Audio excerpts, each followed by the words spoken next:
Channel में। मेरा नाम है सुरेश तिवारी और मैं आज आपको बताने वाला हूँ करंट अफेयर्स। आज के करंट अफेयर्स, आज क्या क्या इंपॉर्टेंट करंट अफेयर्स है इंटरनेशनल न्यूज़ वैसे आपको अलग सारी वीडियो में मिल जाएगी। एक न्यूज़ जो इम्पोर्टेंट जो वेस्ट एशिया में कूप के बारे में है, उसके बारे में मैं इंडियन एक्सप्रेस की एक एक्सप्लेन सीरीज आएगी, मैं आपको उसमें बता दूंगा। लेकिन जो ये वाला वीडियो है इट इज़ वेरी इंपॉर्टेंट क्योंकि इसमें इंडियन प्लस IR दोनों के करंट अफेयर में अगर दिख जाए तो बताऊंगा। GS पेपर 2 के एक आध दो हैं पड़े हुए हैं, ठीक है। तो पहले देखेंगे महावीर चक्र फॉर कलवान वैली। देखिए वीर चक्र जो था, वीर चक्र, ठीक है, ये मिलिट्री का थर्ड ब्रेवरी अवार्ड था, थर्ड ब्रेवरी अवार्ड, ठीक है।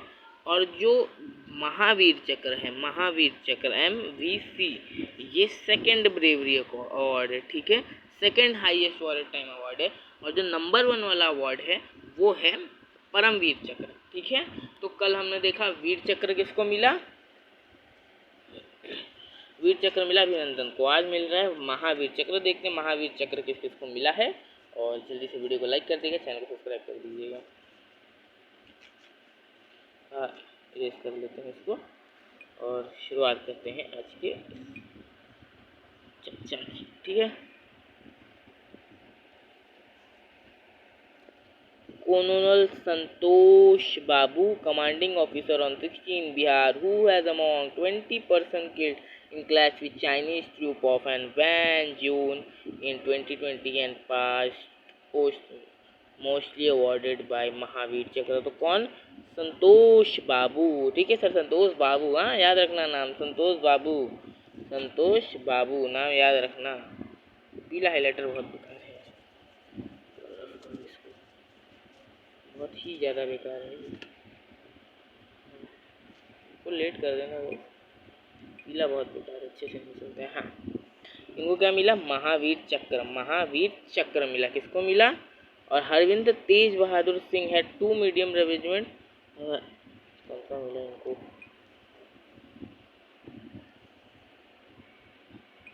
इनको मिला वीर चक्र। किसको मिला? हवलदार तेजिंदर सिंह को। तो ये भी हमारे लिए थोड़ा सा इम्पोर्टेंट खबर हो सकता है। हवलदार तेजिंदर सिंह को क्या मिला? वीर चक्र मिला, जो तीसरा सबसे हाईएस्ट अवार्ड है, ठीक है। चलिए इस न्यूज़ में हमारे लिए इतना ही। 5 अदर पर्सन अवार्डेड बाय वीर चक्र ऑपरेशन स्नो लेपर्ड में, ठीक है। 5 अदर पीपल्स को भी किया गया है वीर चक्र से। ये आर्टिकल आप पढ़ लेना, किस किस का नाम है। बस ये आर्टिकल मेरे को आपको दिखाना, कुछ कुछ नाम जरूर थे, जो नाम जरूर थे मैंने आपको बता दिए। अभी किसके द्वारा दिया जाता है इसके बारे में थोड़ा जान लीजिए। ये दिया जाता है माननीय राष्ट्रपति द्वारा। राष्ट्रपति कौन है? हमारे रामनाथ कोविंद जी हमारे राष्ट्रपति जी हैं। और ये डिफेंस के अंदर दिया जाता है ये सब अवार्ड, ठीक है। तो कुछ कुछ सवाल जैसे बनते थे, defence ministry, who is our ये डिफेंस मिनिस्टर, ठीक है, तो राजनाथ सिंह आप सब जानते हैं। और क्वेश्चन क्या बन सकता है कि आर्मी में, मैं आपको कुछ और थोड़ा सा फैक्ट बताता हूँ कि आर्मी में सबसे ऊंचा पोस्ट कौन सा होता है, ठीक है। अगर आपसे कोई पूछे which is the highest post in army, तो आप कह सकते हो सबसे हाईएस्ट पोस्ट जो होता है आर्मी का वो होता है फील्ड मार्शल, जो सिर्फ 2 ही बार किसी को मिला, जैसे एक बार करियप्पा जी को मिला था और एक बार मानिक शाह को मिला था, ठीक है। तो हम बस आज इस न्यूज़ पे इतनी बात करेंगे, फिर बात करेंगे अगली न्यूज़ पे, बढ़ेंगे हम अगली न्यूज़ पे, ठीक है। सो get set on other news, other news कौन सी न्यूज़ है? हाँ,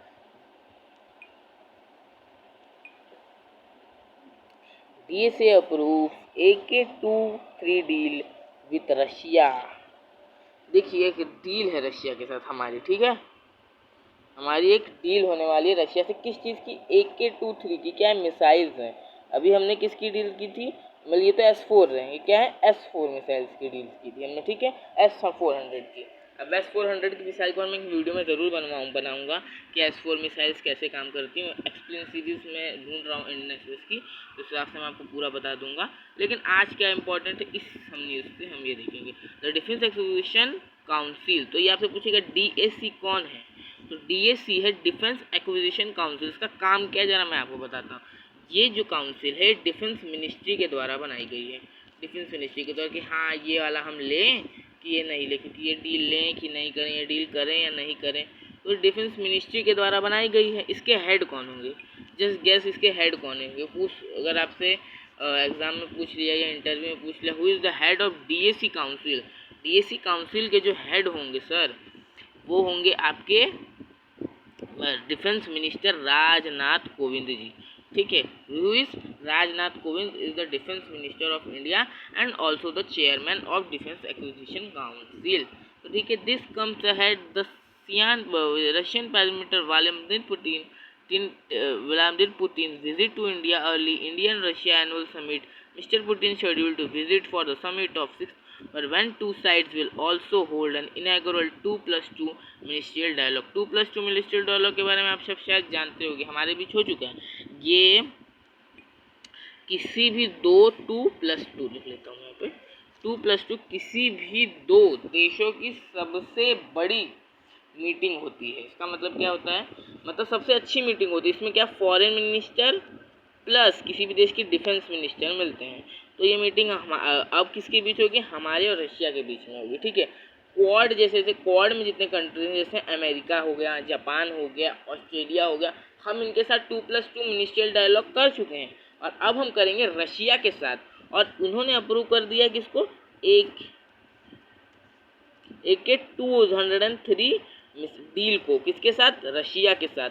ठीक है, तो हम आने वाले खबर में ये भी पढ़ेंगे कि डील हुई, अभी डील हुई नहीं है। मैं आपको ये भी बता देता हूँ, deal is not confirm, deal हुई नहीं है अभी तक। डील को इन्होंने अप्रूवल दे दिया है कि हाँ ये ले लो। क्या होता है, कोई मिसाइल से आप नहीं ले सकते, कोई लॉ बना है दुनिया में भाई, अमेरिका वाले शासन करने के लिए बना देते हैं कुछ लॉ, तो देखना पड़ेगा। अच्छा, आप कई लोगों का रहता है कि यूएस हम पे सैंक्शन तो नहीं लगा देगा। यूएस, इसके रीजन समझिएगा। जो इंडो पैसिफिक रीजन है उसको चाइना को मात देनी है, और अगर उसको चाइना को मात देनी तो उसको इंडिया पे रहना ही पड़ेगा। और इंडिया अगर मिसाइल्स नहीं खरीदेगा तो मुझे जरा बताइए वो चाइना को कैसे हराएगा। और इसीलिए यूएस कुछ कह नहीं सकता। US can not say anything to India. Why? क्योंकि वो उस पर ये निर्भर है कि हाँ एशिया में इसका डोमिनेंस रहे, ठीक है, लेकिन वो चाइना का डोमिनेंस एशिया में नहीं होने देना चाहता है। वो चाइना का कट्टर विरोधी, जैसे आज हमने कल बात भी की थी हेजेमनी, अमेरिकन हेजेमनी के बारे में। ठीक है, तो देख सकते हैं आप क्या हो रहा है वर्ल्ड में। ठीक है, इसे देखने से कम इतना तो पता चलता है कि विश्व में क्या चल रहा है। तो बस हम इसमें से इतना इम्पोर्टेंट कि डीएसी ने अप्रूवल दे दिया। हमको ये जानना मिला कि डीएसी होती क्या है, what is DAC, what is DAC. ठीक है, व्हाट इज डीएसी। ठीक है, अगर आपको पीडीएफ की कोई चिंता हो तो मिल जाएगा, टेंशन मत लीजिए। उसको स्क्रीनशॉट मार के भी देख सकते हैं, और या आपको वेबसाइट पे भी फ्री में मिल जाएगा। ठीक है, तो ठीक है, हम अगली न्यूज़ पे पढ़ते हैं।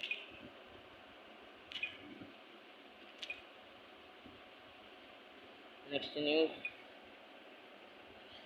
SC rejects triennial appeal to delay Tripura civic polls। मैं इसके बारे में आपको थोड़ा सा बताता हूँ, ये आप पढ़िएगा नहीं, मैं आपको थोड़ा सा बता रहा हूँ क्योंकि मैंने खबर लाई क्यों है। ठीक है, SC का यहाँ मतलब क्या है, सुप्रीम कोर्ट।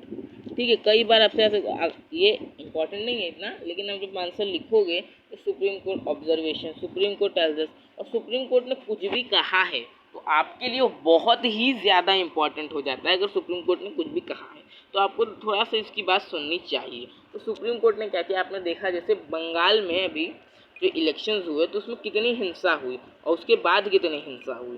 तो हम कुछ देखते, supreme court did not accede on Tuesday to plead by Trinamool Congress to postpone the conduct municipal elections in Tripura, saying such step last extreme regress. देखिएगा प्रॉब्लम क्या है, त्रिपुरा में म्यूनसिपल इलेक्शंस होने वाले, म्यूनसिपल मतलब लोकल लेवल पे इलेक्शंस होने वाले, और ट्राइनोमल कांग्रेस जो टीएमसी है, जो ममता बनर्जी की पार्टी है, उन्होंने उनको पोस्टपोन करने की बात की।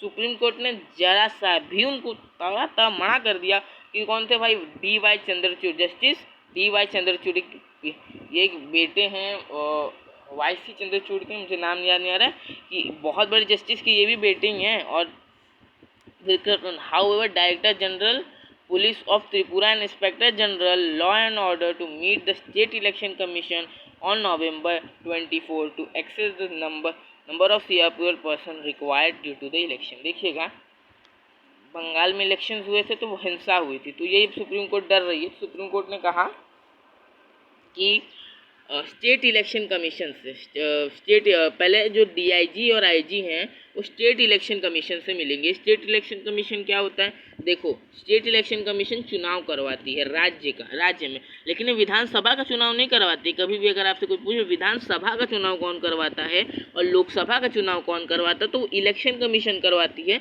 जो सेंट्रल लेवल पे है। लेकिन जो स्टेट इलेक्शन कमीशन है, जो राज्य की चुनाव आयोग या निर्वाचन आयोग है, उसका काम है म्युनिसिपल लोकल लेवल पे गांव में पंचायत का इलेक्शन करवाना और शहर में म्युनिसिपल इलेक्शंस करवाना। ये किसका काम है? स्टेट इलेक्शन कमीशन का काम है, ठीक है। लेकिन आप ये नहीं कह सकते कि जो ये विधानसभा का चुनाव है वो नहीं, तो करप्शन हो जाएगा वहाँ पे। इसीलिए सेंट्रल लेवल को अथॉरिटी, सेंट्रल इलेक्शन कमीशन को अथॉरिटी दी गई है कि आप स्टेट्स के भी इलेक्शन आप ही कराओगे, जो लेजिस्लेटिव असेंबली के, जो विधानसभा के चुनाव होते हैं, ठीक है। तो आप ये भी आप जान सकते हैं। देन सेकेंड वन क्या है कि सीआरपीएफ की फोर्स लगाओ कि हाँ हिंसा ना हो, सीआरपीएफ वहाँ रहे तो वहाँ पे हिंसा नहीं होगी, वहाँ पे इलेक्शन होगा। तो इससे हमारे लिए क्या इंपॉर्टेंट है? देखो जीएस पेपर 2 में ना एक मुद्दा है गवर्नेंस का, ठीक है। गवर्नेंस का मुद्दा है, पॉलिटी भी उसी में है। तो मैंने आपको ये बताया कि सुप्रीम कोर्ट का जो स्टेट इलेक्शन कमीशन है वो लोकल पंचायत का, मुखिया का, चेयरमैन का और क्या बोलते हैं ना नगर सेवक का चुनाव करवाती है। और जो इलेक्शन कमीशन है वो मुख्य समानता का लोकसभा का, विधानसभा का। देखिए सीएम पीएम का चुनाव तो नहीं होता है, लेकिन लोकसभा विधानसभा का चुनाव तो होता है। तो वो कौन करवाता है? हाँ, राष्ट्रपति का चुनाव, उपराष्ट्रपति का चुनाव, ये कौन करवाते हैं? ये इलेक्शन कमीशन ही करवाती है। कहाँ की करवाती है? सेंट्रल लेवल की। उसका नाम है इलेक्शन कमीशन, निर्वाचन आयोग या चुनाव आयोग आप कह सकते हैं। और state commission, state election commission यानी राज्य की निर्वाचन आयोग, ये होता है म्युनिसिपल इलेक्शन और पंचायत इलेक्शंस के लिए। ओके, और ये मतलब पीसफुल इलेक्शंस की यहाँ पे बात हो रही है त्रिपुरा में, क्योंकि जानते हो आप बंगाल में क्या हुआ था, तो उससे बचने के लिए बात हो रही है। चलते हैं हम अगले न्यूज़ के ऊपर। इंडिया यूएस कमिटिंग टू निकली इकोनॉमिक अक्रॉस सेक्टर्स। अब इंडिया और US relations, IR GS paper 2। आज जीएस पेपर 2 से मुद्दे बहुत मिल रहे हैं, क्योंकि जीएस पेपर 2 ऐसा मुद्दा है। जीएस पेपर 2 और 3 बहुत करंट से जुड़े हैं, 1 इतना नहीं जुड़ा, वो सोसाइटी है, वैसे में इतने जुड़ेली मुद्दे नहीं हैं जितना जीएस पेपर 2 और 3 में करंट से आते हैं मुद्दे, ठीक है। तो क्या है, United states and America and India committed to integrating the economics across to harness an untapped potential bilateral relationship of trade policy forum converted a gap for 4 years on Tuesday। देखिएगा इसका चेयर कौन था? इसका chair, ये meeting किसके किसके बीच हुई है? तो ये भाई कौन है? Piyush Goyal, ministry of commerce, और साथ में साथ कैथरीन, जो यूएस कैथरीन टाई, जो यूएस की रिप्रेजेंटेटिव थी इस मीटिंग में, ठीक है। यूएस की रिप्रेजेंटेटिव कैथरीन टाई, ये क्या थी? रिप्रेजेंटेटिव की तो यूएस की। तो इन्होंने इसमें क्या क्या बात हुई, तो यहाँ पे द हिंदू ने शॉर्ट में करके दे दी है, तो हमारे लिए ये ज़्यादा इंपॉर्टेंट है, पूरा आर्टिकल हमारे इतना इंपॉर्टेंट नहीं है। सबसे पहली मार्केट एक्सेस की बात की गई है। India seeks easier market access for this mangoes, grapes and grains, US seeks quid pro for cherries. देखिएगा, कुछ कुछ ऐसे फल हैं जो अमेरिका में होते हैं, कुछ कुछ ऐसे फल हैं जो इंडिया में होते हैं, तो इनके बीच जो अच्छा हम लोग वो कर सकते। हमारे में इंडिया में कई सारे फल अच्छे से नहीं पाए जाते हैं, तो वो फल हमको अच्छे से मिल जाए, तो उन फलों की जो है वहाँ पे बात की जा रही है। दूसरी एक्शन प्लान क्या है? Working groups on agriculture, non agriculture goods service will meet frequently. Working group जो एग्रीकल्चर वाले हैं, एग्रीकल्चर के हैं और नॉन एग्रीकल्चर गुड्स हैं, वो मिलते रहेंगे। वर्किंग ग्रुप्स फ्रीक्वेंटली मिलते रहेंगे, सर्विसेज भी मिलते रहेंगे। मतलब हमारे में एक अच्छा सेक्टर का अक्रॉस रिलेशनशिप, हमारी इकोनॉमिकल रिलेशनशिप अमेरिका से अच्छी होने वाली है। Hope for it workers, India US to restart talks on agreement help professionals in both countries more statutory social security contribution back home। और ये हमारे इंपॉर्टेंट नहीं है, हमारे इंपॉर्टेंट पोस्ट कोविड प्लान। देखो कोविड प्लान बहुत इंपॉर्टेंट है, GS paper IR में से पूछता हूँ question. Both sides to work with allies to secure pharmaceutical manufacturing face. दोनों साइड्स को एक अलाइज होना चाहिए। देखिएगा, हमारे देश में जितना पैसा अगर डिफेंस पे खर्चा किया जाता है उतना हेल्थ पे खर्चा किया जाए तो जो हम बीमारी इतनी सुनते हो किसी की होगी ही नहीं। तो यहाँ पे भी बात हो रही है कि हाँ हम दोनों कंट्रीज़ को दोनों कंट्रीज़ की बात हो रही है। अमेरिका भी इसमें देखो दूध का धुला नहीं कि वो भी अपने हेल्थ पे, हाँ उसका हेल्थ सेक्टर हमारे से अच्छा है, हमारा हेल्थ सेक्टर इतना अच्छा नहीं है। और कोरोना में तो पूरा का पूरा वो धाराशायी हो गया था, ये हमको पता है, ठीक है। तो यहाँ पे बात हो रही है कि दोनों अपने फार्मास्यूटिकल चीज़ों को डेवलप्ड करेंगे और साथ में अलायंस बनाएंगे। बस इतना ही आपको ये जानना है और इतना ही इम्पोर्टेंट आज के दिन करंट अफेयर्स की खबरें हैं, शायद बिल्कुल हाँ इतना ही है। और अगर कोई इंटरनेशनल खबर रहेगी तो मैं उसको अलग से एक वीडियो बना के डाल दूँगा, ठीक है। तो बाय बाय और मिलेंगे नेक्स्ट वीडियो में द हिंदू के एनालिसिस में। और मैं आपके लिए एम लक्ष्मीकांत की पॉलिटी की सीरीज़ अब से शुरू करने वाला हूँ, आज से या कल से वो शुरू हो जाएगी, ठीक है। चैनल को वीडियो को लाइक कर देना, चैनल को सब्सक्राइब कर देना, वीडियो को शेयर कर देना। Okay bye bye.